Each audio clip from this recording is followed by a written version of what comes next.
The only time in my life that I have order is with my sketchbooks.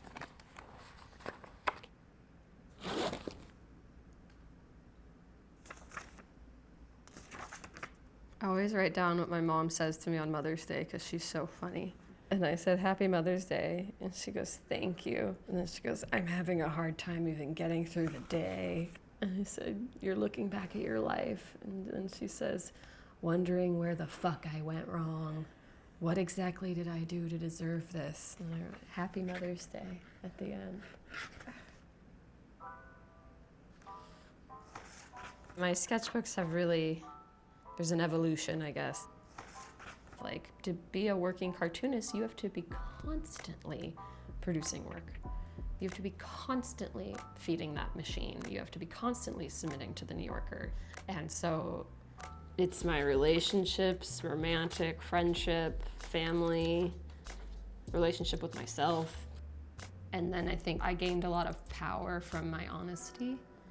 And I feel like people often say, like, I'm not afraid of sharing kind of my darkest things. Because this is the notebook I was drawing a lot of pregnancy stuff. Let's see. Here's a good one. There you go, she's 35. Someone make me a cake that says she finally has a geriatric uterus. That's good, right?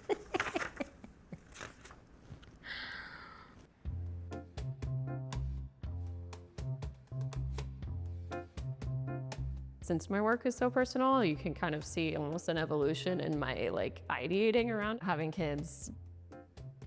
I've gone from no to yes to maybe, and making comedy for me is like how I cope with everything. I can just sort of watch my decision making sort of come out on the page.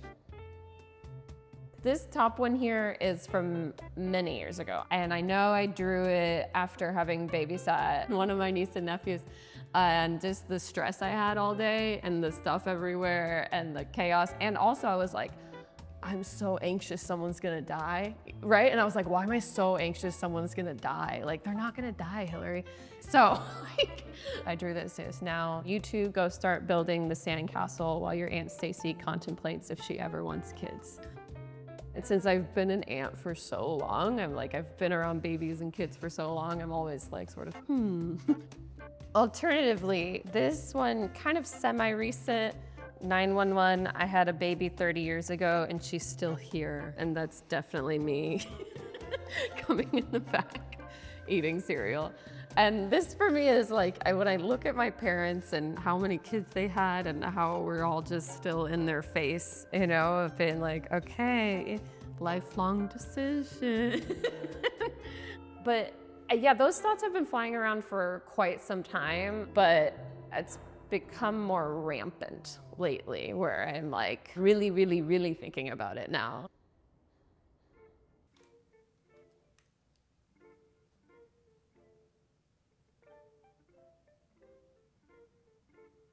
So I was thinking about the way that once you enter your 30s, you're in this constant, like, are you gonna do it? You're not gonna do it. You thinking about it? You think about it? You're not thinking about it today. And like how much it can really shift for people, and like the pressures to start making decisions. So I was thinking about that as like a game show format, and like, you know, maybe the game show decides for you. Okay, so this game is called So You're in Your 30s.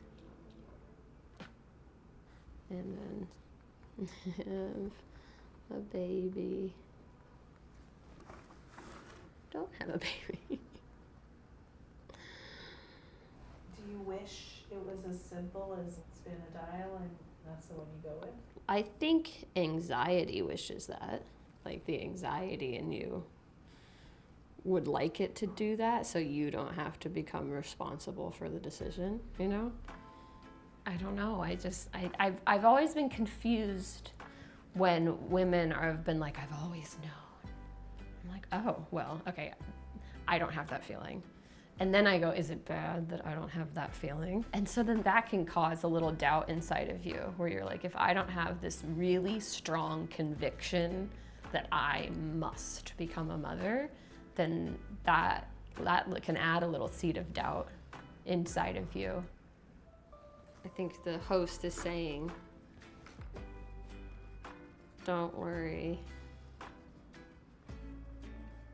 You'll feel conflicted either way.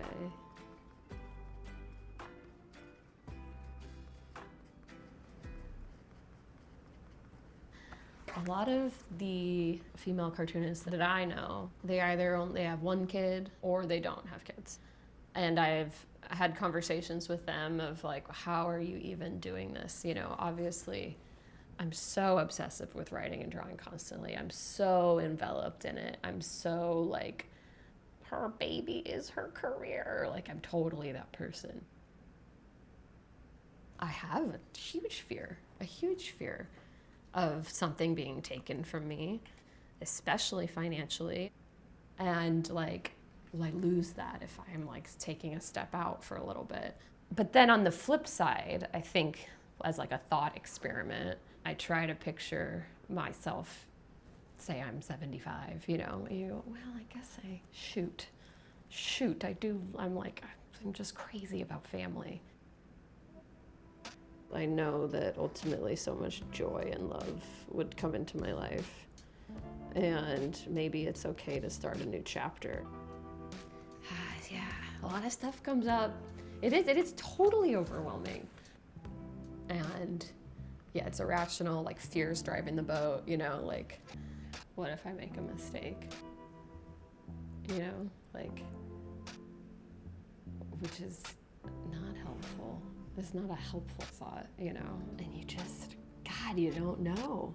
You don't know until you know, really. Yeah.